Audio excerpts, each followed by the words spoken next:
This is Andy. And this is FDS Local Sports. Week 2 MFL recap, Ray. Week 2 MFL recap. And Andy, we're sitting a little higher this week. Yeah, we are. We're always upgrading, trying new things in the studio. I guess it's an upgrade. I don't know. It's a little upgrade over last week. Yeah, awesome. Well, all right, let's talk some football.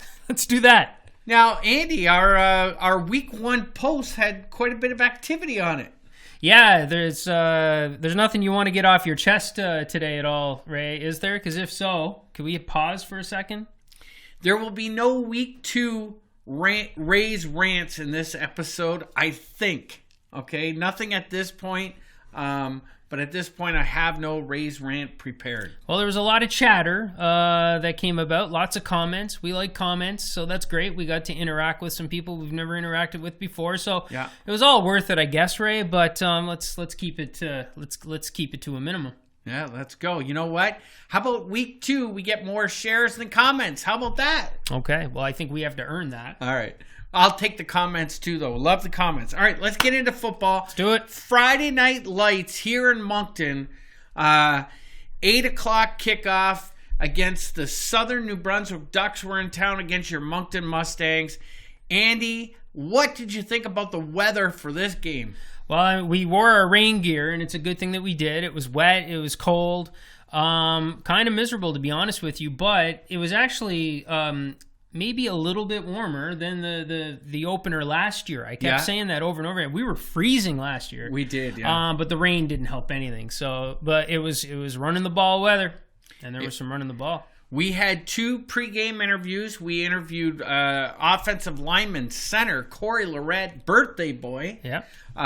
And Corey told us how important the running game was going to be to both teams. It was a lineman's dream, as he put it. He put it. Yeah. And we also talked to Coach Leighton Peck, who gave us some great insights on how the Ducks came about as a football team. That was a great 2 great interviews. You can find them on our Facebook page. Absolutely. Corey's keys to the game were pretty much the same that I shared during our pregame that we were live. So I think Corey may have watched it and decided to try to say what I said, but in a strange Bill Belichick-like impersonation. Yes, he definitely had some Bill Belichick-isms. There was something going on there. I think it was intentional, and I liked it. Well, listen, the Mustangs took his advice because the Mustangs ran the ball over and over and over again. Cameron Morley, number 88, had a huge game for the Mustangs, Andy. Yeah. He put up over 100 yards on 5 attempts and 4 rushing touchdowns. Huge game by Cameron Morley. Broke off some big runs, and we saw most of them. Yep. We got to talk. They had 2 other guys running the ball. You always got to talk about Aubrey Ellis. This kid's an amazing running back. You've heard me talk about him the last couple of years. He, too, had 5 rushes for 60 yards, 2 touchdowns. And then they also brought in Brady Morris, who put up 101 yards on 11 carries for a touchdown as well. Yep. Right. So, at halftime in this game, the game was 41-0. Yeah. FDS may have excused ourselves at halftime. We had an excellent interview with head coach Jason Terrace, and we felt like our work was done. We'd had enough of the rain. Yeah. After all, we're not Ducks or Mustangs. There you go. Let's talk about the Ducks real quick, because in talking to Coach Leighton, he knew it was going to be a tough game. They have a very young team. Again, they've got some kids on their team that haven't even graduated high school yet, Andy. Yet they're taking on the experience and you know, a team that's one of the top teams in the league, the Moncton Mustangs. So I knew it was going to be a tough night. But I got to tell you about number 90 for the Ducks. His name is Nick Lignes. I think I got that proper. But let me tell you about this kid, Andy, because guess what? This kid is a rugby player. And we're starting to hear more and more about rugby players making a jump to football at various levels of football. This kid never played football before. It was his first football game that he's played in pads. And this kid put up 100 yards against that Mustangs defense with a touchdown, making the final score of this game 55-7. Yeah, and I got to tell you, we spent a lot of time around midfield, and I really got a chance to see what the Ducks were like over on their sideline. I have to tell you, I'm really impressed with that operation, the coaching staff. Darcy Barker's out there. Listen, you referees and you especially. Yeah. Get it right, because he'll make sure you get it right. Oh, he will. But those kids, they had their heads held high. I talked to a couple of them as they were coming off the field. They were certainly not giving up. They were giving it everything they had, and I was very impressed with the Ducks. I was too. I mentioned to a few of them coming off the field. Good game, good attitude, positive.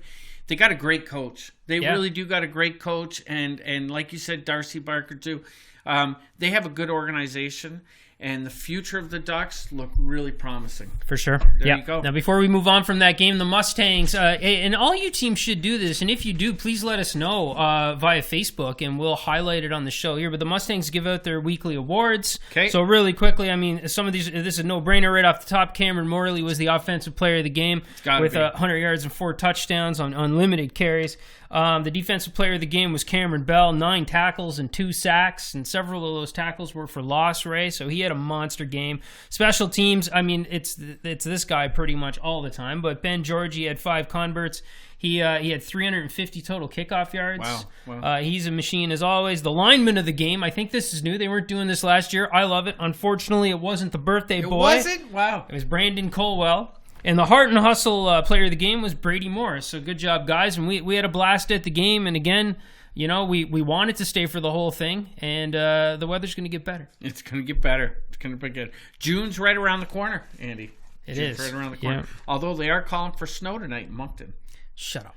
Sorry. All right, let's get on to the next game. The Halifax Harbor Hawks and the St. John Wanderers. Now, Andy, what a game this was. This game here we talked about was going to kind of set the pace to let us know what's going on in the MFL this year. The Hawks were really good last year. They looked really good until their quarterback got hurt, Mika Brown. And the Wanderers, of course, with John Galacki last year, they were a very strong team. So this was going to kind of set the pace to let us know what's going on in the MFL this year. This was a very exciting game from start to finish. Yes. And on one of the first plays of the game, we're going to switch over to the video here, Andy. We had a running play. St. John had drove the ball downfield very quickly.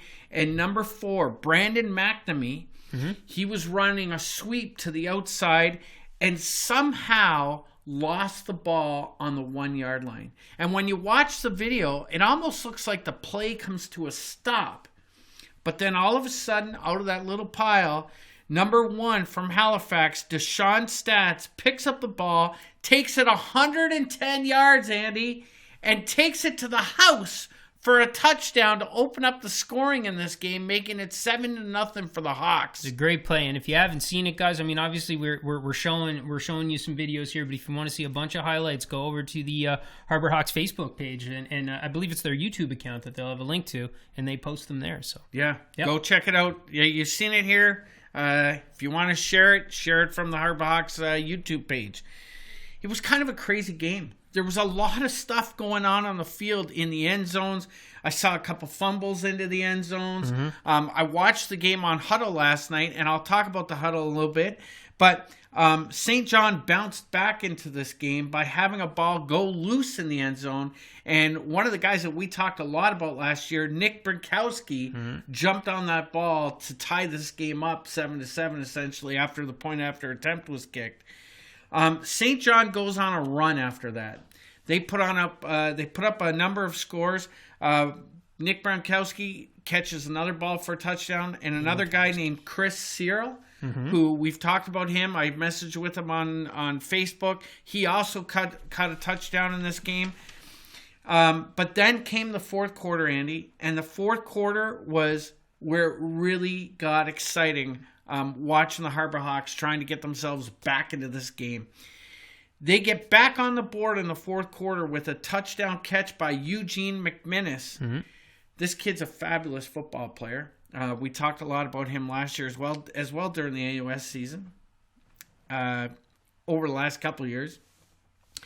And then Also in the fourth quarter, McMinnis catches a punt and takes it to the house on a punt return touchdown. Excellent. 75 yards. Nice. That's another exciting play. When you get that first play and this play, it's just exciting stuff going on. Yep. But then late in the fourth quarter, okay, the score is 27-19, Andy. Okay, the Harbor Hawks are driving down the field again, and they throw a touchdown to number 8, Spencer Wells, to make it 27-25. Okay, here we go. Harbor Hawks are going for 2. They got to tie this ball game up. They line up the offense. They go for the offense. The quarterback throws the ball, and it's intercepted by Joel Seal from the Wanderers. Game was over. He sealed the victory for the Wanderers, if you will. Yeah. But what a game this was for it to come down to a play like that, and the Wanderers hold on for the win. This would have been a heck of a game to be at, and I look forward to seeing that convert. That 2-point convert attempt. We couldn't get that on Huddle. We couldn't. I was watching the game on Huddle, and somewhere around the 7-minute mark of the fourth quarter, the tape stopped. So there's 7 minutes of video out there that I'm looking for because I want to see that last sequence of plays in that game. And let's be clear, Ray is not blaming the cameraman. No. He's not blaming the cameraman. No issues with the cameraman. Issue with Huddle. It's got to be Huddle. It's got to be Huddle's fault. Now, some key stats for you, Andy.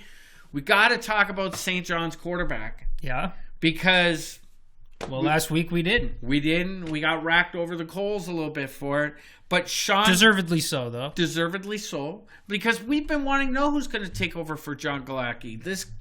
I mean, what shoes to fill? It would not be easy to be this next quarterback. And in fact, I got a little inside information in the offseason from the head coach of the Wanderers saying that it was going to be somebody else. And I'm just going to keep that to myself. But I was surprised to see who was playing quarterback. But tell me about it. Well, the kid that's playing at quarterback, his name is Sean Galbraith. And in this particular game, Andy, he had 21 completions for 266 yards, 2 touchdowns, and 2 interceptions. So not a bad day, 266 yards. Definitely not. Remember that running back I told you about? Mm-hmm. I don't want to bring up the term. Well, you can. Go ahead. The bus. The bus, yeah. This kid's a monster. Mm-hmm. Somebody sent me a picture on Facebook of a running play that he was involved in the game. This guy is huge compared to those other players. I saw the picture too, and this is a big guy to be running the ball. Big guy. Love it. 18 carries, 92 yards, and 1 touchdown for Evan Arnold. And again, we talked about this guy a lot last year, Nick Burkowski, number 2. I don't think you've ever said his last name right, but let's keep it going here. That's pretty close. 7 catches, 96 yards, 1 touchdown. Halifax quarterback Lucas Brocklehurst, he put up 2 touchdowns. And there's definitely 2 quarterbacks on this team, Andy. There was a number 6 and a number 3 under center at one point. Okay. I don't know which one Lucas Brocklehurst is, but we've always been trying to figure out who the quarterback is in Halifax, and the trend is continuing in 2019. If anything, the waters are getting muddier. Like, we have no idea what's going on down there. Let us know, or just continue to make us guess. Yeah, make us guess. I can't wait. Fun. We're definitely going to see the Hawks play this year. Oh, yeah. And I'm going to get over and introduce myself to the quarterbacks so we can figure out who they are. But like you said, and I'll just get back to something that you kicked off this game with, Ray, and that we expected this to be one of the biggest games of week 2, though there were 2, that were really going to give us the lay of the land, that maybe really give us an idea of who's better than we thought and who's not as good as we thought. And I got to be honest with you, this game didn't really answer the questions that I was thinking it was going to answer for me. So, I guess week 3 is going to be another big telling tale. I think this season is going to be a tight race to that final. Right now, we've got 4 teams that are looking, like they could win this division. And don't count out our expansion teams. We're only 2 weeks into the season. Anything can happen at this point. Yep. Let's talk real quick about the third game. You had the Island Mariners at the Nova Scotia Buccaneers. Yep. The big thing I want to talk about in this game is this Chris Tex Tex Much. Tex Much, that's right. Chris Tex Much is the quarterback there. He started this game out, threw a touchdown early in the first quarter to our Brandon Davis. We talk about this kid all the time, right? Yep. Brandon Davis took a touchdown. And in the second quarter, there was a ruse scored slightly after that. But the Mariners are up 8-0. Mm-hmm. And in the second quarter, they make the decision to put in their rookie quarterback, Michael Petrosky. Yep. And I understand. That's the best I got. Petrosky. That's my best. I could be off too. And if I understand correctly, Tex was a big part of that decision too. He was a big part of that decision. I'm being told that he's a team guy, that they wanted to get the young kid in there, get some reps, and they brought him in being up 8-0. This kid comes into the ball game, runs 2 plays, runs the ball himself for 35 yards. Then he hits Brendan Davis for a touchdown, making it 15-0. So listen, the Mariners, they won this game 35-6. Couple just quick shout outs I want to give out. Ryan Richardson and Donnie Mitchell. Fellas. They're kicking butt on the kickoff this year. Yep. They're down there making tackles. They're down there making plays. Richard Lush tipped off a ball. Jarvis Simmons ran it back for a touchdown. And one other shout out to the Mariners. Rookie running back Paul Amba. He got his second goal line touchdown for the second week of the season. Nice. Yeah, so nice. There's lots of stuff going on down there. With the Bucks, I just a quick shout out, Van Botter. He's the one that scored for the Bucks. He ran about 80 yards this past weekend and scored a touchdown. Awesome. I got to tell you, man, these Mariners are scoring some points. They're putting points up on the board. It's becoming an expectation, boys. But before I give you my comments, let's just talk standings here real quick. As you can see, the Island Mariners are leading the way 2-0, followed by the Wanderers 2-0. Then you got Halifax and Moncton, both 1-0, followed by the Bucks and the Ducks. They're 0-1. Okay. There's your standings. 1-1. 1-1. Sorry. There Halifax and Moncton's 1-1. Yeah. Okay? Yeah. Our producer wrote down the wrong numbers there, but it's 1-1. And weird that the producer uses Ray's handwriting to a T as well. That's weird. It's bizarre. That's strange. Yeah. Okay. Week 3's coming up, Andy. Mm-hmm. Now, this is really, there's some big games going on here. Big games this weekend. The first game, it's the battle for first place, and we're going to find out who the Mariners are this weekend, because guess what?